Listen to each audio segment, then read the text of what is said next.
அரக்கோணத்துல college படிக்கிற பொண்ணு, 20 வயசு பொண்ணு. அந்த பொண்ணு என்ன சொல்லுது, என்னைய போல இன்னும் 20க்கும் மேற்பட்ட பெண்கள் வந்து இதுல ஈடுபடுத்தப்பட்டிருக்காங்க அப்படின்னு சொல்றாங்க. இன்னொரு முக்கியமான விஷயம் அந்த பொண்ணு சொல்லுது, எல்லாருக்கும் ஊசி போடுறான், போதை ஊசி போட்டு திமுகல இருக்கிற சில முக்கியமான புள்ளிகளுக்கு வந்து என்னை வந்து இது பண்றாங்க, பாலியல் இதுக்கு அனுப்புறாங்கன்னு சொல்லி சொல்லுது. நீ இந்த போதை ஊசி கலாச்சாரம் நீங்க பாருங்க, இந்த போதை கலாச்சாரம் இந்த திமுக ஆட்சியில எப்படி அடுத்தடுத்த பரிணாமத்துக்கு போயிட்டு இருக்குது பாருங்க. சாராயம் பத்தாம கள்ளச்சாராயம், மெத்து, இந்த கஞ்சா, மெத்து இதெல்லாம் தாண்டி இப்போ போதை ஊசி. நீ ஒரு 4-5 தடவை அந்த பொண்ணுக்கு அந்த போதை ஊசியை போட்டு நீ யாருக்கோ பழக்கிட்டுனா அந்த பொண்ணு இந்த போதை ஊசிக்கு அடிக்ட் ஆயிடுவான்.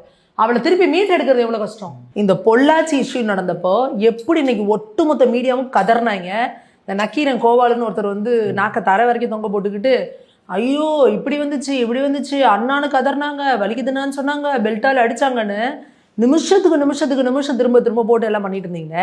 இன்னைக்கு இந்த அரக்கோணம் விஷயத்துல ஏன் எல்லாரும் வாயை மூடிட்டு பேசாம இருக்கீங்க? இன்னைக்கு ஒரு வெகுஜன மக்களுக்கு அரக்கோணத்துல இப்படி ஒரு விஷயம் நடந்திருக்குன்னா யாருக்கா தெரியுமா?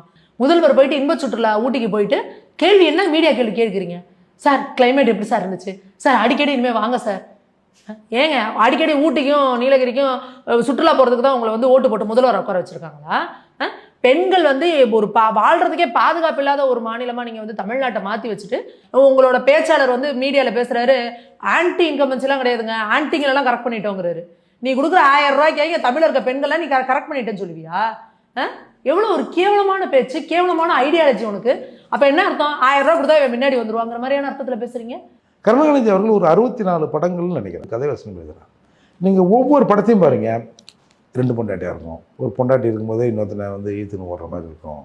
ஒரு பொண்டாட்டி இருக்கும்போதே ஒப்பாட்டியாக இருக்கும். இல்லை பொண்டாட்டி பிள்ளைகளுக்கும் ஒப்பாட்டிக்கும் சண்டையாக இருக்கும். இந்த மாதிரி தான் எல்லா கதைகளும் இருக்கும். நாங்கள் பெரியாரிஸ்டுகள் என்பதில் பெருமை அடைகிறோம். நாங்கள் பெரியாரிஸ்டுகள் தான். இப்போ தெரியுதா பெரியாரிஸ்டுகள் போய்ஸ் என்னன்னு? நாங்கள் பெரியாரே இப்படித்தான். அப்போ எவனும் நம்பலை. சரி, பெரியாரை தொடர்ந்து ராமசாமியை தொடர்ந்து வரவங்க அதை விட கேவலமாக இருக்கிறீங்கன்னு சொன்னோம். இப்போது நாங்கள் கேவலமானவர்கள் தான். இந்த கேவலமானவர்கள் தனித்தனியாக இருந்தாலும் பெரியாரின் சீடர்களாக இருக்கிற நாங்கள் பெரியாரிஸ்டுகள்னு சொல்கிறாங்க. நாங்கள் துப்புன காரிய அவங்களே அண்ணாந்து பார்த்து துப்பிக்கின்னு மூஞ்சில் பாருன்றாங்க.